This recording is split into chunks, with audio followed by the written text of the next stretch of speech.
ये मरने वाली औरत थी कौन? नैना सबरवाल या राधिका झा? अब आगे। जगदीश जी, आप लोगों के पास नैना सबरवाल और आशीष मिश्रा के फोन की लास्ट लोकेशन आई, मुंबई थी क्या? हमने जो फोटो भेजी थी उसे देखकर नैना के माँ बाप ने पहचाना कि वो नैना की है या नहीं? नैना और आशीष की लास्ट लोकेशन मुंबई है। हमने जो phone record, mobile location records निकाले हैं वो मैं अभी आपको भेज देता हूँ। बाकी नैना के माँ बाप मेरे सामने बैठे। इनके मुताबिक लड़की की उम्र, कद, रंग बाकी सब नैना से मैच हो रहा है, पर बॉडी पर जो अंगूठी और घड़ी मिली है वो इनकी बेटी नैना की नहीं। हो सकता है ये दोनों चीजें उसने घर से जाने के बाद ली। मुझे तो यही लग रहा है नैना सबरवाल हो सकती। सर, कितनी कोशिश की नैना को ये समझाने की कि वो लड़का तुझसे नहीं तेरे पैसों से प्यार करता है, लेकिन उसने हमारी एक न सुनी। हम दिन रात समझा रहे थे उसे ये लड़का ठीक नहीं है, पर प्यार के आगे उसे कुछ भी नहीं दिख रहा था। सर, आशीष ने ही मारा है हमारी बेटी को। कहाँ है आशीष? मुंबई पुलिस पता कर रही है। अगर आशीष ने ही नैना का खून किया है तो हम उसे कहीं से भी ढूंढ निकालें। राजेंद्र जी, गीता जी, मुंबई पुलिस ने बॉडी को दफना दिया। अगर आप लोग पहचानेंगे तो शिनाख्त के लिए वो बॉडी को वापस निकालें। पहचानने के लिए आपको मुंबई जाना है।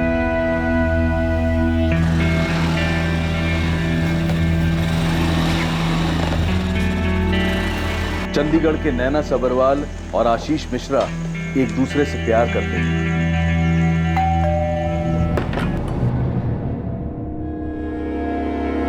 नैना, वो अगर तुझे कॉलोनी से 100 मीटर दूर छोड़ेगा तो हमें इस बात की खबर नहीं होगी कि तू उस लड़के आशीष के साथ घूम रही है। जब आपको पता ही है तो रोज एक ही बात पे झगड़ने की जरूरत क्या है? नैना के माता पिता आशीष और नैना के रिश्ते के सख्त खिलाफ थे। आशीष हैसियत और पैसे में उनसे बहुत नीचे था। ये झगड़ा, ये क्लेश नैना के लिए रोज की बात थी। जब नैना को समझ में आ गया कि उसके माता पिता इस रिश्ते को और आशीष को किसी भी कीमत पर नहीं अपनाएंगे तो नैना ने घर छोड़ने का फैसला किया। माता पिता के नाम एक चिट्ठी छोड़ी जिसमें उसने लिखा कि वो नैना को जाने दे और उसे उसकी जिंदगी आशीष के साथ उसकी खुशी से जीने दे, उन्हें ढूंढने की कोशिश ना करें। और अपने माँ बाप की नामंजूरी और गुस्से के बावजूद नैना आशीष के साथ भाग गई। गीता, ये हमारी नैना नहीं है। हमारी नैना हो ही नहीं सकती। पर मुझे तो लग रहा है कि मैं बोल रहा हूं ना, ये हमारी नैना नहीं है। नैना सबरवाल के माता पिता मुंबई आ रहे हैं। मैंने ग्राफिक वाले को भी बोला है, वो डेड बॉडी के चेहरे और नैना सबरवाल के चेहरे की फेशियल मैचिंग। हमारे पास नैना की फोटो है, फेशियल मैचिंग को 100% नहीं मान सकते। डीएनए टेस्ट से साबित हो सकता है कि वो नैना की बॉडी है या नहीं। और राधिका झा, उसका क्या हो? सर, उसके माँ बाप आ चुके हैं, निर्मला उनसे बात कर ले। राधिका के फोन की last location CST railway station थी। उसके बाद उसका फोन स्विच ऑफ हुआ है। हो सकता है उसे लगा हो उसके फोन के थ्रू उस तक पहुंचा जा सकता है, इसलिए मुंबई पहुंचते उसने फोन स्विच ऑफ किया हो।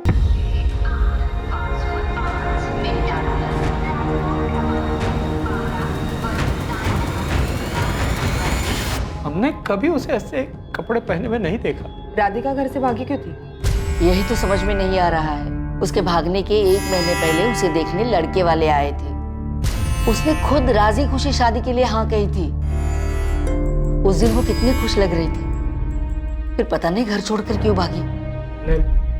पता किया हर जगह। सब पटना में हमारे घर के बाजू में जो दुकान थी वहाँ वो काम करती थी। वो अभी किसी को कुछ नहीं बताई, बस चुपचाप अपना सामान लेके निकल गई। पुलिस वाले बोल रहे थे शायद वो मुंबई गई होगी।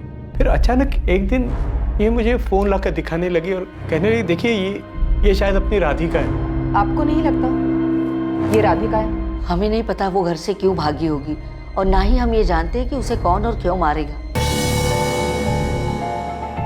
ये संजय, हमने बॉडी के अंश को प्रिजर्व करके रखा हुआ है। हम राधिका और नैना दोनों के माँ बाप के डीएनए टेस्ट एक साथ कर सकते हैं। डॉक्टर मात्रे, राधिका के माँ बाप मुंबई आ चुके हैं। आप डीएनए सैंपल्स ले सकते हैं। कल तक नैना के माँ बाप भी आ जाएंगे। हम माँ बाप की बॉडी पहचान करने पर पूरी तरह भरोसा नहीं कर सकते, इसलिए डीएनए टेस्ट करवाकर रिपोर्ट जल्द से जल्द मंगवानी होगी ताकि हम अपनी जांच आगे बढ़ा सकें।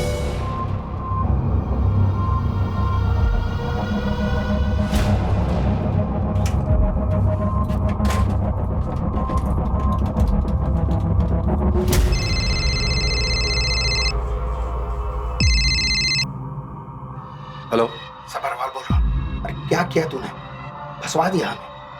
तुझे पता है वो लोग मेरा और मेरी बीवी का डीएनए मैच करवाने वाले हैं उस डेड बॉडी से। ऐसे में तो हम... राजन जी, बेफिक्र रहिए, कुछ नहीं होगा आपको। तूने कहा था कि काम पूरा हो गया और पैसे भी हमसे पूरे ले लिए। हाँ तो काम पूरा किया है ना। मैंने पहले भी कहा था जब आपने बोला था कि वो बॉडी नैना से मिलती जुलती है। मैं आज फिर से कह रहा हूँ आपसे, आप निश्चिंत रहिए, वो डेड बॉडी नैना की नहीं है। बात बता, तूने उसे मार के कहाँ फेंका?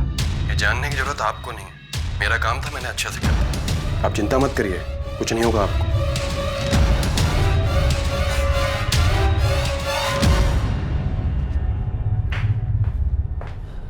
शीला जी, पहले आप आ जाइए।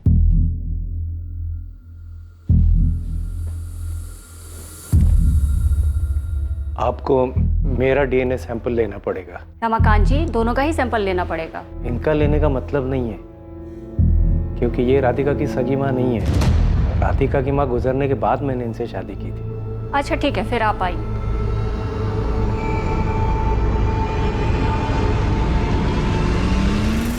शब्बीर, ये फोटो देख ले, बाकी डिटेल मैं तेरे को तेरे मोबाइल में भेज रहा हूँ। लड़की का नाम राधिका झा है, इसका लास्ट लोकेशन वीटी है। बोले तो अब आगे किधर भी जा सकता है, समझा ना? तो अपने लड़के लोगों को ना वीटी से बैंड्रा तक पूरा काम पे लगा। उस्मान, तू भी देख ले, ये नैना सब्रवाल है और आशीष मिश्रा, दोनों का लास्ट लोकेशन गोरेगांव है। गोरेगांव? तब तो भाऊ ये लेडीज होगी जिसका बॉडी पुलिस को मिला है। वो डीएनए से कंफर्म होगा उस्मान। अभी तो तू वो कर जो अपन लोग हमेशा करते हैं। लोग पक्का ना किसी सस्ता लॉज में छुपा होगा जिधर सीसीटीवी वीसीटीवी नहीं होगा। चल लग जा अभी काम पे। ठीक है बाबू। सर, नैना और आशीष के फ़ोन रिकॉर्ड के मुताबिक उन्होंने मुंबई में किसी से कांटेक्ट नहीं किया और उन दोनों के फ़ोन यही मुंबई में स्विच ऑफ हो सकता है दोनों ने जानबूझकर ऐसा किया। दोनों घर से भागकर मुंबई आए थे, इसलिए अपने फ़ोन बंद किए होंगे और जो भी फ़ोन करना होगा वो पीसी हो या एसटीडी से किया होगा, क्योंकि दोनों इतना तो जानते थे कि नैना के फादर दोनों को ढूंढने की कोशिश ज़रूर करेंगे। हो सकता है चंडीगढ़ पुलिस को भी नैना के पिता पर शक है। सर, राधिका के केस में भी एक इंटरेस्टिंग डेवलपमेंट। राधिका की माँ शीला उसकी असली माँ नहीं है, सौतेली माँ। राधिका पहले खुशी खुशी शादी के लिए हाँ करती, उसके बाद भागकर मुंबई चली जाती और बैकग्राउंड में कोई लव एंगल, प्यार मोहब्बत कुछ भी नहीं मिलता। इसलिए मैंने पटना पुलिस से कहकर उसके फैमिली मेंबर और जिस लड़के से उसकी शादी तय की है नितिन, उन दोनों की छानबीन करने बोला है। मैं उनके ही अपडेट का वेट कर रही हूँ। Excuse me sir, Patna police का ही फोन। नमस्ते सर। निर्मला, आपका शक बिल्कुल सही था, गड़बड़ सौतेली माँ की तरफ से ही। नितिन, चल अब पूरी कहानी सुना आपने, पर अगर तुमने झूठ बोला तो तुम्हारी कहानी आधे में खत्म हो जाएगी। तो सच कह रहा हूं। लड़के और उसके माँ बाप के नाम पर पूरी फैमिली फर्जी थी जो राधिका को देखने आए थे। जब हमने लड़के नितिन और उसकी नकली माँ बाप को तोड़ा तो पता चला कि जो नितिन की फैमिली होने का नाटक कर रहे थे असल में वो लड़कियों के दलाल हैं। तो सर, राधिका घर से भागी नहीं थी, उसके माँ बाप ने उसको इनके हाथों बेच दिया था। निर्मला, हमने उन तीनों की खूब धुलाई की, पर अभी वो यही कह रहे हैं कि वो खुद भागी। इनका प्लान तो शादी के बाद बेचकर उसे धंधे पर लगाने का था। राजन, तुम कहना चाहते हो कि शादी के नाम पर राधिका के माँ बाप उसे बेचना चाहते थे? नहीं सर, सिर्फ माँ बेचना चाहती, राधिका की सौतेली माँ। मुझे विश्वास नहीं हो रहा है, ऐसे कैसे? शीला, क्या ये कह रही वो सच है? इतना तोड़ूंगी तुझे कि तू बोलेगी तेरा नाम शीला है ही नहीं। शीला, शादी के नाम पर तुम मेरी बेटी को बेच रही थी? चल बोल, नितिन और उसके दलाल पार्टनर को नहीं बेचा तो किसने उनसे ज्यादा कीमत दी? राधिका को किसे बेचा? इसे बेचा या इसे? राधिका झा की कहानी तो समझ में आ गई। उसकी सौतेली माँ उसे बेचना चाहती थी, इसलिए वो घर से भागी। सर, भाग गई या फिर उसकी माँ ने अच्छे दाम मिलने की उम्मीद में उसे कहीं गायब कर दिया। सर, हो सकता है इसमें आसिफ मोहम्मद का हाथ। उसने राधिका को खरीदा हो और जब राधिका ने धंधा करने से मना कर दी तो उसे मारकर फेंक। आरे के जंगलों में मिली लाश शायद राधिका झा की हो। 3 सितंबर को उसने मारा सबीना को और फिर 4 को राधिका को, और सबीना की तरह राधिका को मारकर उसका भी चेहरा बिगाड़ दिया और फिर आरे के जंगलों में दूसरे चोर पर उसकी बॉडी को फेंक दी और यहाँ हमें घुमा रहा है। इन दोनों में से तुमने राधिका को किसे बेचा था? नहीं सर, मैंने राधिका को किसी को भी नहीं बेचा। मैं मानती हूँ कि शादी के नाम पर मैं राधिका को नितिन और उसके साथियों को बेचना चाहती थी, लेकिन मैं ऐसा नहीं कर पाई क्योंकि उसके पहले ही राधिका घर छोड़ के भाग गई। आसिफ, सबीना के बाद तूने जिस लड़की को मारा और जिसका चेहरा कुचलकर आरे के जंगल में फेंक दिया वो यही है राधिका झा? साहब, मैं इस लड़की की शक्ल पहली बार देख रहा हूँ। मैं तो इसे जानता तक नहीं हूँ। मैंने सिर्फ सबीना को मारा है साहब। अब सबीना इसको कहाँ से लाई होगी, इसके साथ क्या किया होगा, मैं कुछ नहीं जानता हूँ साहब। कसम से मैंने सबीना के अलावा किसी को नहीं मारा। तेरा एक मर्डर सबके सामने आ चुका है, सबीना का, और दूसरा हमारे सामने आया, राधिका झा का। अगर घूम फिर के हमें पता चला कि दूसरा मर्डर भी तूने किया तो याद रखना एक तीसरा मर्डर होगा और जिसके बारे में किसी को कुछ पता नहीं चलेगा, और वो मर्डर तेरा होगा। तूने मेरी बेटी को बेचा क्यों? अरे कैसी माँ है तू? क्यों किया मेरी बेटी के साथ ऐसा? शांत हो जाइए, ये मत भूलिए ये पुलिस स्टेशन है। इस औरत पे मैंने कभी शक नहीं किया कि ये सौतेली माँ है तो मेरी बेटी का बुरा चाहेगी। अरे तब भी शक नहीं किया जब इसने राधिका के लिए रिश्ता लाई थी, तब भी नहीं। मैं कसम खा के कहती हूँ, मैंने राधिका को नहीं बेचा, वो खुद घर छोड़कर भाग गई है। अब तू चीख चीख के बोलेगी तभी तेरा जुर्म कम नहीं होगा। अब तू जेल में बैठ के नोट गिर। गोविंद, हमें आर्य से जिस अज्ञात औरत की लाश मिली, बहुत मेहनत के बाद एक दिशा मिली। वो औरत राधिका जा सकती है। अब तो बेकार में उसको बांसुर मत फेंकना। आप इस बार सॉलिड खबर ना, आप सुन तो लीजिए एक बार। अब वो नैना सबरवाल और आशीष मिश्रा जिस गोरे गांव के लॉज में ठहरे थे, वहां से 3 सितंबर की रात 11:30 बजे बहुत ही हड़बड़ी में निकले और सर आपको लाश मिली है 4 सितंबर की सुबह 8 बजे। अब आप बोलिए साहब, 3 सितंबर की रात 4 तारीख की सुबह। साहब मेरे को तो लगता है ये बिना पहचान वाली औरत की बॉडी ना नैना सबरवाल की है। हाँ सर, मैंने बताया था कि वो दोनों लड़का और लड़की मेरे ही लॉज में ठहरे। ये उन दोनों की आइडेंटिटी कार्ड की जेरॉक्स कॉपीज है जो उन्होंने रूम लेते वक्त दी थी। सर उन दोनों ने 2 सितंबर की सुबह चेक इन किया था और 3 दिन के लिए रूम बुक किया था। बोल रहे थे गणपति विसर्जन देखने के लिए मुंबई आए, पर पता नहीं क्या हुआ, अचानक 3 तारीख की रात हड़बड़ी में चेकआउट करके निकल गए। सर आपकी तो 5 तारीख तक की बुकिंग है। हाँ मुझे पता है, पर कुछ ज़रूरी काम आ गया था तो हमें निकलना पड़ रहा है। और हमें हमारे एक दिन के बुकिंग के पैसे भी वापस चाहिए। सॉरी मैम, पैसे तो वापस नहीं मिलेंगे। आपकी बुकिंग हो चुकी है, आपकी वजह से मैंने रूम किसी और को नहीं दिया। देखिए हम समझते हैं, लेकिन हमें निकलना पड़ेगा वरना। प्लीज सर कर दीजिए, हमें बहुत जरूरत है, वरना हम बोलते ही नहीं। क्या बात है, आप लोग बहुत परेशान लग रहे हो। नहीं ऐसी कोई बात नहीं है, और पैसे आप रखिए। चलो सुनिए तो, अरे बताइए तो सही, आप बहुत हड़बड़ी में थे, कुछ तो परेशानी थी। कुछ बताया यहाँ के बाद वो कहाँ जाने वाले? अरे कहाँ से, लोग तो ऐसे भागे जैसे उनके पीछे भूत पड़ा हो। जिस वक्त वो यहाँ से गए, लड़की ने ये कपड़े पहने हुए थे? नहीं सर, ये नहीं थे। सर सच बताओ तो मुझे याद नहीं है क्या कपड़े पहने थे। गोविंद ने पूछा था मुझे, मैंने तब भी यही कहा था। साहब पक्का बॉडी नैना का ही है, वरना आप ही बोलो इतनी रात में हड़बड़ा के क्यों निकले? कोई पीछे पड़ा होगा तभी ना, और उन लोगों को पता चला निकल लिया उधर से, लेकिन उसने पकड़ा और मार के इधर फेंक दिया। और आशीष वो कहाँ? उसको कोई मार के फेंक दिया होगा साहब, और मैं तो बोलता है पक्का उसको मुंबई के बाहर मारा, तभी तो उसका बॉडी इधर नहीं मिल रहा है। बन गई तेरी थ्योरी, तहकीकात भी पूरी होगी, केस सॉल्व है ना? मैं अभी कहाँ साहब, अभी तो आशीष को भी ढूंढ के निकालेंगे। हाँ कुलकर्णी, अब ये मत बोलना कि नैना और राधिका के अलावा कोई और भी मिसिंग निकला।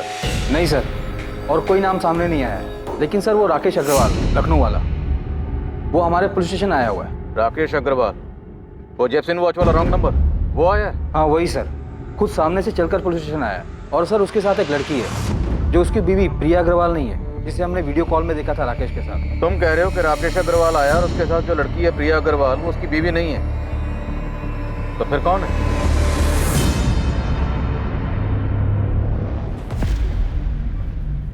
सर राकेश ने बताया कि उसने उस दिन एक नहीं बल्कि 2 घड़ियां खरीदी और दोनों के बिल अलग अलग बनवाए थे। सर ये जानवी है, वो दूसरी घड़ी मैंने इसी के लिए खरीदी थी, और यही बात बताने के लिए हम लखनऊ से मुंबई आए। सर मेरी वाइफ को डाउट हो गया और इसीलिए वो मुझ पर नज़र रख रही। मैं कब कहाँ कितना खर्च कर रहा हूँ सब कुछ पॉइंट पे आइए मिस्टर अग्रवाल। सर यही तो पॉइंट है। सर असल बात है कि मेरा और जानवी का वो अफेयर है। आगे बोलिए। सर मैं सही सलामत हूँ, मेरे साथ कुछ गलत नहीं हुआ है। ये सब देखिए, मेरी घड़ी मेरे पास है। जी सर, मैं भी यही बताना चाह रहा था। सर पता चला है कि कल वहाँ पर पुलिस ने और कुछ खोद निकाला। अगर आप लोगों ने कुछ अलग एंगल निकाला तो मेरी जिंदगी तो बर्बाद हो जाएगी सर। अब तुम हमें खुद आकर सामने से ये बता रहे हो कि तुम्हारा अफेयर है, जिससे हमारा कोई लेना देना नहीं, और तुम कह रहे हो कि तुमने 2 घड़ियां खरीदी। क्या भरोसा है, हो सकता है तुमने 3 घड़ियां खरीदी। जो सच है वो सामने से आकर बता रहा हूँ, ना झूठ बोल रहा हूँ ना ही कुछ छुपा रहा हूँ सर। ठीक है, अब दोनों जा सकते। Thank you sir. कुलकर्णी, पहले सबीना आई, अब केस राधिका और नैना के बीच में अटक रहा है। ऐसा लग रहा है कि इस केस की हांडी ऊपर तो चढ़ गई, तो गलने का नाम नहीं ले रही। सर फॉरेंसिक लैब से बात की मैंने डीएनए रिपोर्ट के लिए, उन्हें 1 हफ्ते का और टाइम चाहिए। कुलकर्णी और कितना वक्त चाहिए? 22 दिन हो गए, अब कब तक भटकते रहेंगे इस केस में लेफ्ट राइट?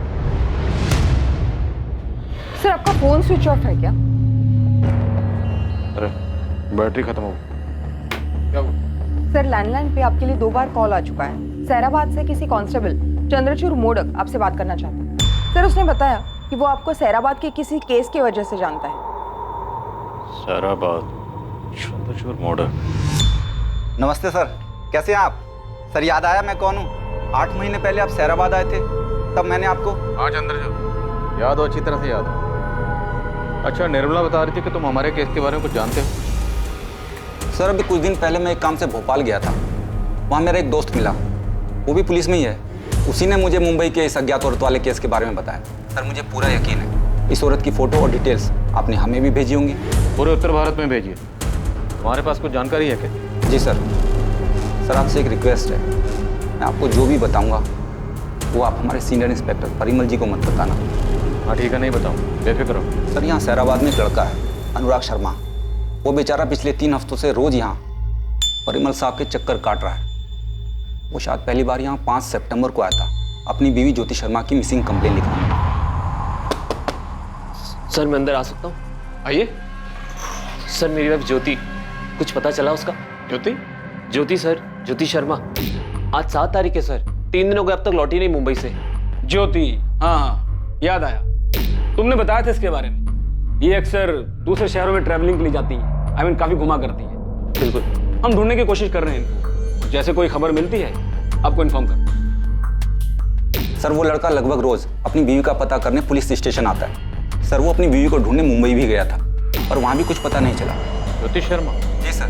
सर एक दिन अचानक इस अनुराग को देखकर मुझे लगा कि आप एक बॉडी की पहचान ढूंढ रहे हैं और ये अपनी बीवी, और सर दोनों ही नहीं मिल रहे। तुम मुझे इस ज्योति की फोटो और उसके पति का फ़ोन नंबर भेजो। वैसे हमारे पास ऑलरेडी 2 लड़कियों की मिसिंग केसेस हैं, उनकी डिटेल्स भी काफ़ी मिलती जुलती, बट फिर भी तुम भेजो, मैं देखता हूँ।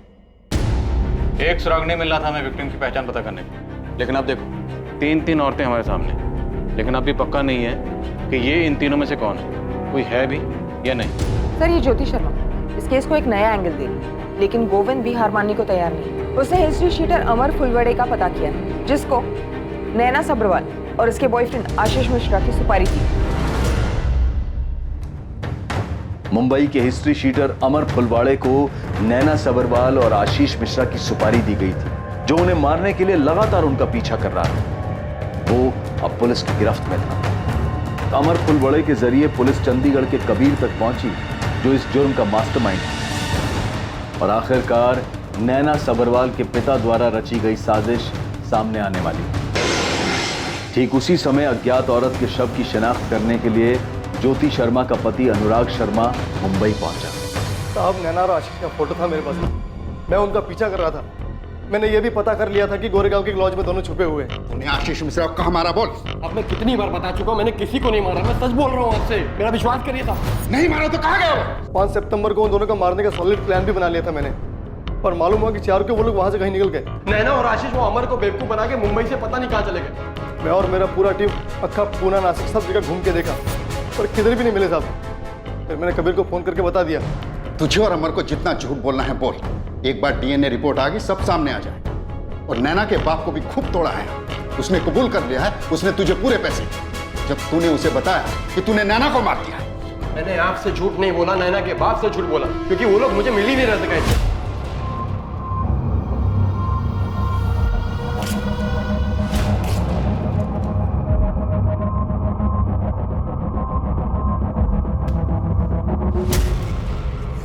पता नहीं साले दोनों कहाँ चले गए, मिल ही नहीं रहे और शायद मिलेंगे भी नहीं। मिलेंगे नहीं तो बोल दो उसके बाप को मार दिया, वो साला कौन सा ढूंढने जाएगा और अपना पैसा भी मिल जाएगा। सर मैंने राजेंद्र जी को झूठ बोला कि हमने उन दोनों को मार दिया, पर हमने किसी को नहीं मारा था। इसलिए हमने उनको गारंटी भी दी कि डीएनए रिपोर्ट में कुछ नहीं होगा, कुछ नहीं मैच होगा। सर मुंबई का हिस्ट्री शीटर अमर और चंडीगढ़ का कबीर दोनों एक ही सुर में एक ही बात बोल रहे हैं। दोनों की अच्छे से धुलाई करो, कम से कम इतना तो पता चले कि राजेंद्र ने अपनी बेटी की सुपारी दी थी। बाकी डीएनए रिपोर्ट से साफ हो जाएगा, पर देखते हैं दोनों एक ही सुर में सच बोलते हैं या झूठ। ज्योति शर्मा के हस्बैंड अनुराग शर्मा ने सारा सामान पहचान लिया। उसका ये कहना है कि सारा सामान ज्योति का ही है। चलो।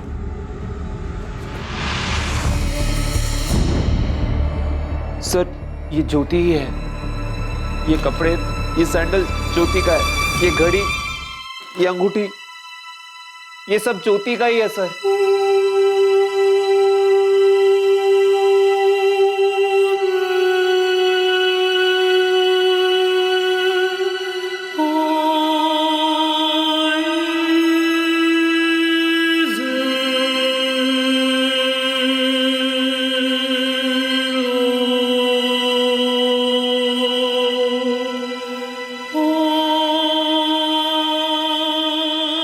सर ये मेरी बीवी ज्योति है।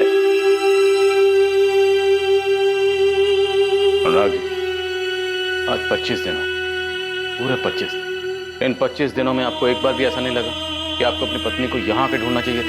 ढूंढना चाहिए था सर। पिछले 25 दिनों से मैं हर रोज इंस्पेक्टर परिमल के पास जा रहा हूँ। मुंबई भी आया मैं, उस कंपनी में भी गया जहाँ ज्योति ने 3 सितंबर को आखिरी मीटिंग की थी। यहाँ तक कि बोरीवली के उस होटल में भी गया जहाँ पे ज्योति रुकी थी, और 4 सितंबर की सुबह चेकआउट करके वो एयरपोर्ट के लिए निकली है। ये सारी डिटेल्स मैंने खुद निकाली है सर, इंस्पेक्टर परिमल को हाथ में दी है, उससे रिक्वेस्ट किया सर प्लीज कुछ कीजिए, पर वो बस कहते रहे हम ढूंढ रहे हैं, हम ढूंढ रहे हैं। ये ढूंढ रहे थे वो, और अब उल्टा मुझे कह रहे कि मैं ज्योति की परवाह नहीं करता, मैं उसे नहीं ढूंढ रहा था। अच्छा ये मेरी गलती है क्या कि अनुराग मुंबई गया, वहां पे इतना सब कुछ पता किया, पर किसी पुलिस स्टेशन में नहीं गया? इंस्पेक्टर संजय, मैं जूनियर नहीं हूं, आपका और मेरा ओहदा सेम है, तो जरा अपना लहजा संभाल के बात कीजिए। जरूर संभाल के करना। अगर आपने अपनी ड्यूटी संभल के की होती, अगर आपने जरा सी मेहनत की होती ना, तो ज्योति के फोन रिकॉर्ड से आपको सारी डिटेल मिल जाती। हाँ तो अब तो आपको डिटेल्स मिल गई होंगी या अब भी नहीं मिली? 24 दिन इंस्पेक्टर परिमल, 24 दिन एक औरत की लाश बिना पहचान के सड़ती रही। अगर आपने अपना काम ठीक से किया होता तो 24 दिन नहीं लगते। एटलीस्ट एक पति अपनी पत्नी का क्रियाक्रम तो ठीक से कर पाता। लड़की मुंबई में गायब हुई थी, मैंने उसके पति को 1000 बार समझाया ये केस मुंबई में उस एरिया की पुलिस के पास जाएगा जहां से लड़की गायब हुई है। एरिया मुंबई के किसी भी पुलिस स्टेशन का होता। बॉडी के ऊपर जो सामान मिला था अनुराग ने देखते ही पहचान लिया कि ज्योति का है। ये पहचान 24 दिन पहले भी हो सकती है। अरे अजीब बात कर रहे हैं आप, मुझे क्या सपना आएगा कि उसका मर्डर हुआ है? किसी के साथ भाग भी तो सकती है उसे छोड़कर। लापरवाही, सिर्फ लापरवाही। अनुराग जी, मैं ज्यादा कुछ तो नहीं कह सकता, but I am really very sorry. अब हमारे पास ज्योति की डिटेल्स है, ज्योति के साथ इंसाफ होगा। यस सर, ये लेडी हमारे होटल में ठहरी थी, इनके पति भी इनके बारे में पता करने आए थे, लेकिन सर ये 4 सितंबर की सुबह यहाँ से चेकआउट कर गई। आइए मैं आपको दिखाता हूं। ये देखिए रजिस्टर, 2 सितंबर दोपहर 2 बजे चेक इन किया था और 2 दिन के रूम बुक किया। मिस्टर ऋषि, मुझे आपके होटल के 2 सितंबर से लेकर 4 सितंबर तक के सारे सीसीटीवी फुटेज।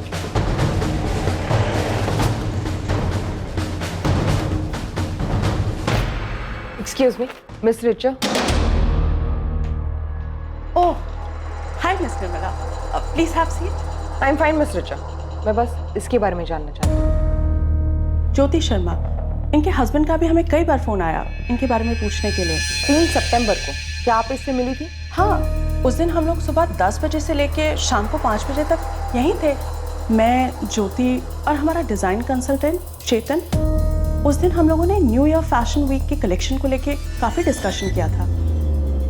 हम लोग न्यू डिज़ाइंस पर डिस्कस कर रहे थे। ज्योति के कुछ डिज़ाइंस बहुत अच्छे थे और कुछ को मॉडिफाई करने की ज़रूरत थी। ज्योति, I like this one.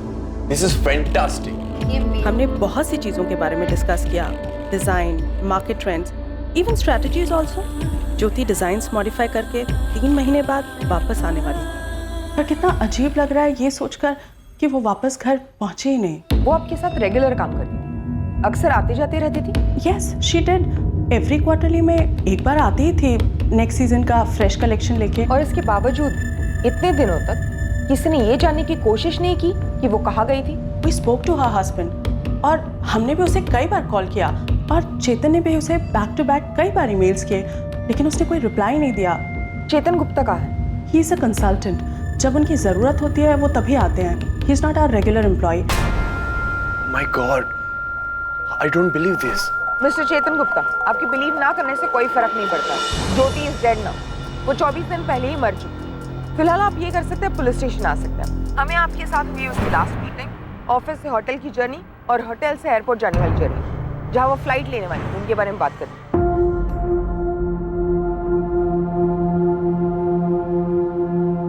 ज्योति तुम्हारा विंटर कलेक्शन बहुत अच्छा है। I really like your designs. Thanks यार, बट अब बहुत काम बचा है। सो तुम कल जा रही हो या फिर कोई और क्लाइंट मीटिंग लाइन अप है? अब बस घर जाना है। 1 हफ्ते से बाहर हूँ, घर जाके 2 दिन रेस्ट करूंगी, फिर काम शुरू।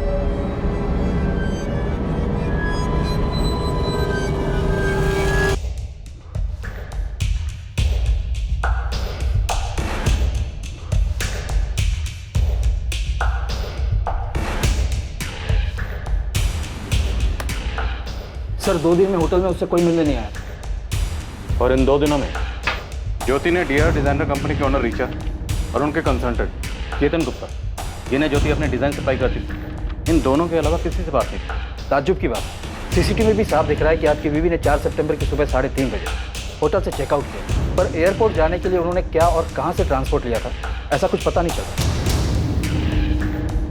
ये देखिए, ज्योति ने बिल का पेमेंट पहले ही कर दिया था और वो सिर्फ रूम की चाबी दे रही है।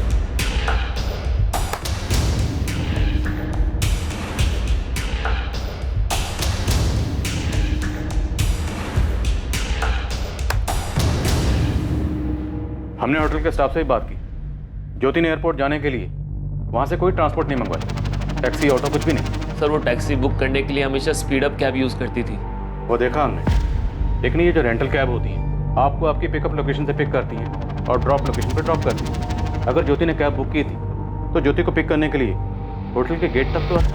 हाँ, क्योंकि एक दिन पहले 3 सितंबर को ज्योति ने जो कैब बुक की थी उसका ड्रॉप लोकेशन होटल का एंट्रेंस है, जो कि सीसीटीवी में भी साफ दिख रहा है। ये देखिए।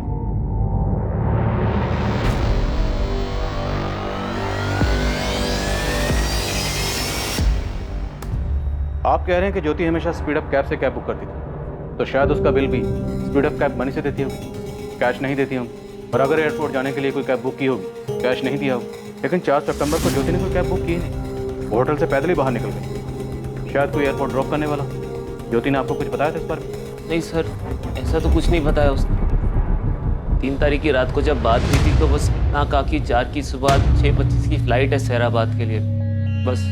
सर, एयरपोर्ट अथॉरिटी से ये पता चला है कि ज्योति शर्मा ने 4 सितंबर को अपनी फ्लाइट मिस की। स्पीड अप कैब सर्विस से रिकॉर्ड मिला? Yes sir. 3 सितंबर को सुबह 8 बजे मीटिंग के लिए ज्योति ने बोरीवली ईस्ट से अंधेरी ईस्ट डीआर डिजाइन्स के लिए कैब बुक की। कैब ड्राइवर का नाम था Rajesh Tiwari.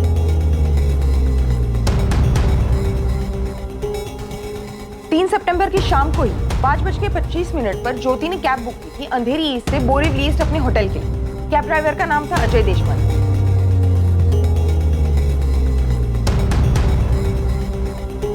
Speedup cab services के ऑनलाइन ऑपरेशनल टीम ने हमें बताया कि ज्योति हमेशा से उनके सर्विसेज यूज करती है, लेकिन 4 सितंबर को उसके अकाउंट से कोई भी कैब बुक नहीं हुई। मतलब पक्का उसे कोई एयरपोर्ट पर ड्रॉप करना होगा। अनुराग, मैं आपसे सीधा पूछता हूँ, क्या आपको कभी भी ऐसा लगा कि आपकी बीवी ज्योति का कहीं कोई अफेयर चल रहा था? सर पॉसिबल ही नहीं, ऐसा कुछ नहीं था। चेतन गुप्ता, इसे तो जानती हो आप। आपकी बीवी 3 सितंबर को होटल लौटते वक्त उसे उसके घर गोरेगांव में ड्रॉप करके गई। ये पता था आपको?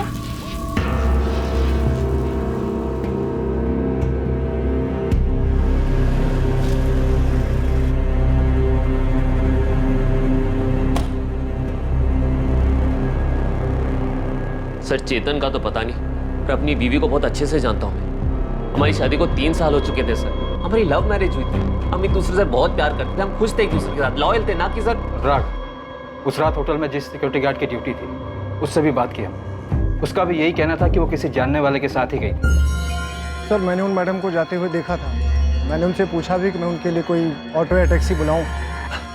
अरे मैडम, आपके लिए मैं कोई ऑटो या टैक्सी बुला दूं? जी नहीं थैंक यू, मैंने किसी को बुला लिया।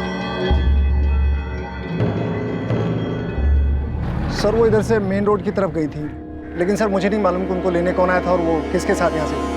ज्योति के फोन रिकॉर्ड के मुताबिक उसने कोई कैब बुक भी नहीं की। सर मेरी ज्योति उन लोगों में से है ही नहीं जो किसी के साथ भी चली जाए। और चेतन से तो मैंने खुद इतनी दफा बात की है ज्योति के गायब होने के बाद। उसका हर बार यही कहना था कि ज्योति से आखिरी बार वो 3 सितंबर को ही मिला है। हाँ सर, मैंने उसे आखिरी बार 3 सितंबर को ही देखा था। तो उस दिन आपने ज्योति से लिफ्ट क्यों ली?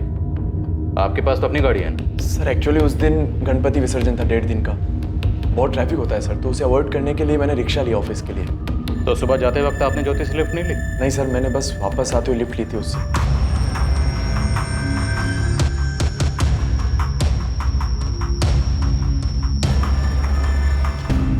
सर मैंने ज्योति को ऑफर नहीं किया और नहीं ज्योति ने मुझसे कहा था कि मैं उसे एयरपोर्ट पे छोड़ दूँ। वैसे भी सर ज्योति फर्स्ट टाइम मीटिंग के लिए मुंबई नहीं आई थी, वो अक्सर आती रहती है और अपना ट्रांसपोर्ट वो खुद मैनेज करती है। देखो हमें इतना तो पता है कि जो मारेगी वो ज्योति है। हम सब कुछ चेक करेंगे, उसके calls, SMS, social networking accounts, email, सब कुछ। तो बॉस अगर तुम्हें लगता है कि तुम बच जाओगे तो गलत लग रहा है। आप मुझे डरा क्यों रहे हैं सर? सर ऐसा कुछ भी नहीं है। ज्योति वॉज लाइक, मतलब हम दोनों सिर्फ साथ में काम करते हैं सर, इससे ज्यादा हमारे बीच में कुछ भी नहीं है। उस दिन उस औरत के साथ ये आदमी था जब तूने उसे बोरीवली से अंधेरी में छोड़ा था? नहीं साहब, ये नहीं था। वो तो अकेले थी और पूरे टाइम मोबाइल पे बिजी थी साहब। मैंने उन्हें बोरीवली में होटल के बाहर से पिक किया था और अंधेरी ईस्ट में छोड़ा था। रास्ते में बीच में कहीं भी नहीं रुके थे। तो पूरे टाइम मोबाइल पे? किस तुझे कैसे पता?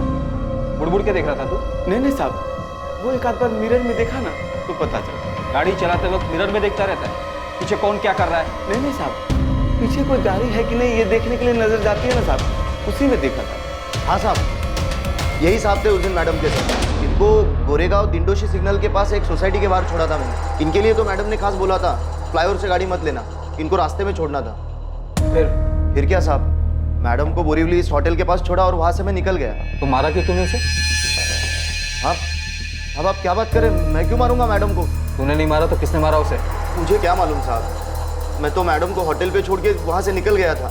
आप चाहिए तो स्पीड अप कैब के बुकिंग ऑफिस से पता कर लो, मैं वहाँ रुका तक नहीं था साहब। आप कुछ भी बोल रहे हैं सर, ऐसा कुछ भी नहीं है। मेरी ऑलरेडी एक गर्लफ्रेंड है सर और ज्योति से मेरा कोई अफेयर नहीं है। अगर अफेयर होता भी तो मैं उसे क्यों मारूंगा? तो तुम कहना चाहते हो कि तुमने ज्योति को नहीं मारा? हाँ सर, मैं कितनी बार कह चुका हूँ आपसे कि मैंने ज्योति को नहीं मारा। ज्योति की लाश जिस दिन मिली थी उसके 12 दिन बाद दफना दी गई थी क्योंकि उसकी पहचान नहीं हो पाई थी और अब पहचान करने के लिए ही उसे वापस बाहर निकाला जा रहा था। अनुराग ने बॉडी को पहचान लिया था, वो उसकी बीवी ज्योति शर्मा ही थी, ना नैना सब्रवाल थी और ना ही राधिका झा। DNA रिपोर्ट से भी यही साबित हुआ कि वो बॉडी राधिका झा और नैना सब्रवाल में से किसी की नहीं थी। हाँ जगदीश, नैना और आशीष का कुछ पता नहीं चला है। हम इस केस पर एक दूसरी टीम लगा रहे हैं। नहीं, अब उसकी कोई जरूरत नहीं। हमें नैना की चिट्ठी मिली, उसने लिखा है कि उसने और आशीष ने शादी कर ली, अब वो बिल्कुल ठीक है और एक रिक्वेस्ट भी की कि है ये हम किसी को ना बताएं कि वो अब कहाँ है। चलो अच्छा है, आपका केस तो अच्छे नोट पे क्लोज हुआ। और आपका? अच्छे नोट पे तो नहीं, पर अब हमें पता चल गया कि वो डेड बॉडी किसकी थी। ज्योति शर्मा नाम था उसका। अब हमें उसके कातिल और कत्ल के मकसद का पता लगा।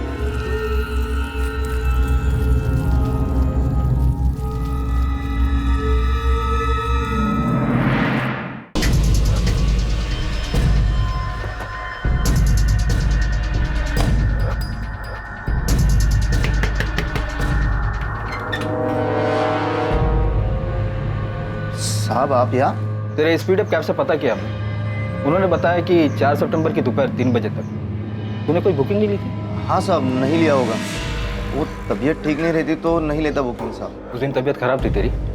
हाँ साहब। तो फिर तू पूरे दिन घर पे ही रहा होगा? हाँ साहब, क्यों पूछ रहे? तो फिर सुबह 9:30 बजे चिन्मय पाटिल के गैराज पे तेरी गाड़ी खुद ब खुद चली गई थी धुलने के लिए। आपका तीर एकदम निशाने पे लगा है साहब। ये दोनों ड्राइवर राजेश तिवारी और अजय देशपांडे की एक एक हरकत पता की है हम लोगों ने। और क्या पता चला दोनों के बारे में? राजेश तिवारी खुद तो क्लीन है साहब, लेकिन ये अजय देशपांडे, इसने 4 सितंबर की सुबह 9:30 बजे चिन्मय पाटिल के गैराज में अपनी गाड़ी क्लीन करवाई और ये चिन्मय और अजय दोनों दोस्त हैं साहब। और sir, speed up cab service से हमने पता किया 4 सितंबर की दोपहर 3 बजे से पहले कोई बुक नहीं ली थी अजय ने। और स्पीड अप कैब के रिकॉर्ड से ये भी पता चला है कि ज्योति ने एयरपोर्ट जाने के लिए कोई टैक्सी बुक नहीं की थी, राइट? Yes sir. आप समझिए। कुलकर्णी, पहले इस चिन्मय पाटिल को उठाओ और बाद में अजय को। अब ये केस सॉल्व हो जाएगा।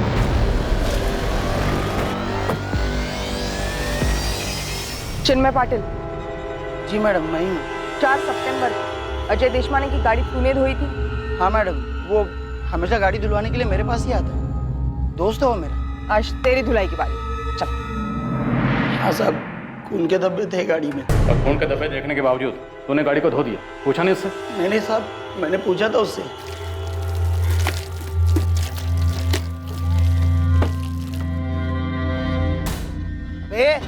तेरी गाड़ी की बैक सीट पे खून का है?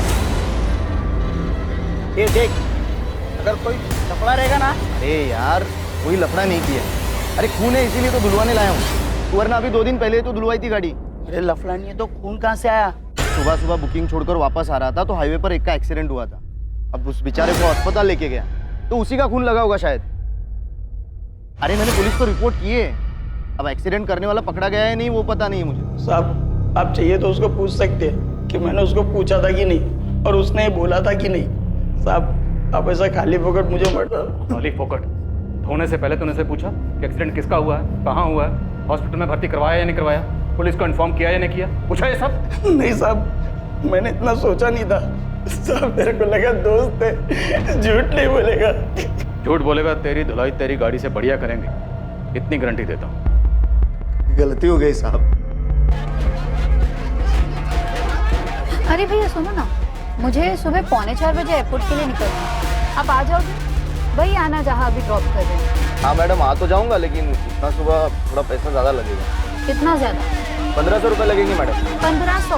हाँ 1000 ले लेना, 1000 बहुत है एयरपोर्ट के लिए। इतनी सुबह मैं घर से आऊँगा आपको पिकअप करने होटल बोरीवली, उसके बाद आपको एयरपोर्ट छोड़ने जाऊँगा। अच्छा इतनी सुबह अगर आपने एडवांस में बुकिंग की तो भी आपको एक्स्ट्रा लगेगा ना, फालतू में टाइम जाएगा मैडम।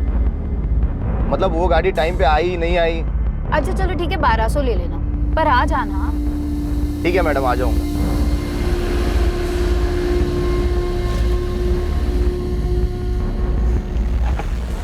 मैडम आप कल सुबह थोड़ा चल के आ जाएंगी वो नाके तक? क्या है ना सुबह अगर कोई गाड़ी लेके आया होटल में तो ना वो निकल पाएगा ना मुझे निकलने देगा, फालतू में टाइम खराब होगा और चेकिंग वेकिंग में भी टाइम जाएगा ना। अच्छा जिस नाके से अभी हमने टर्न लिया वहीं पर आना है? हाँ वही, मैं ठीक 3:30 बजे पहुंच जाऊंगा, आप आ जाना।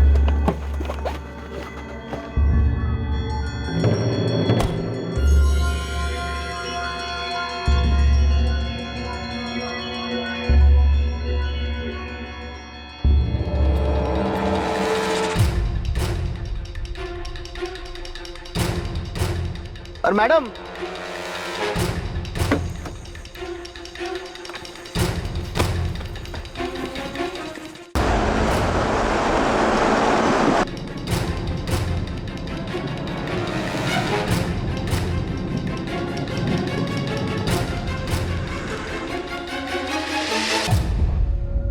मतलब तो पहले से सोच के आया था कि मर्डर करना है, इसलिए होटल के सीसीटीवी के बाहर बुलाया। मारा क्यों? वो दिखने में पैसे वाली हाई फाई लग रही थी, कपड़ा भी अच्छा पहनी थी। 1200 क्या वो 750 बोलती तो भी मैं जाता, मुझे लगा अच्छा पैसा होगा उसके पास।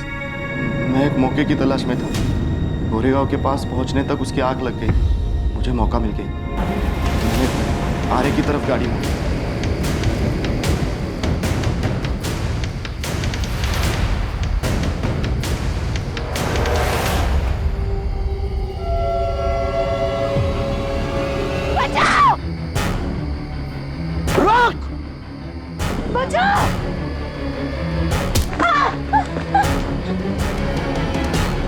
तुम्हें जो चाहिए ले लो, प्लीज मत मारो।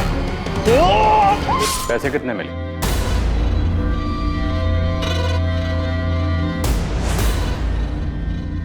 पर्स में भी खाली 3000 कैश निकला, वो 3000 के अलावा और कुछ नहीं मिला साहब।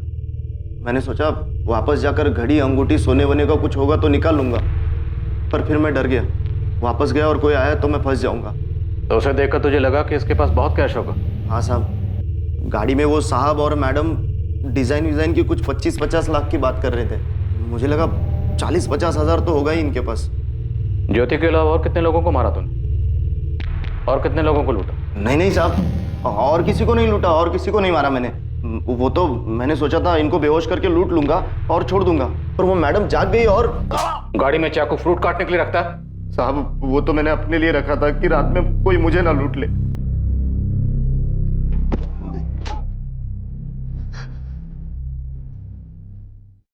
ज्योति शर्मा की बॉडी उसके पति अनुराग शर्मा को सौंप दी गई और सायराबाद में अनुराग और उसके घर वालों ने ज्योति का अंतिम संस्कार कर दिया।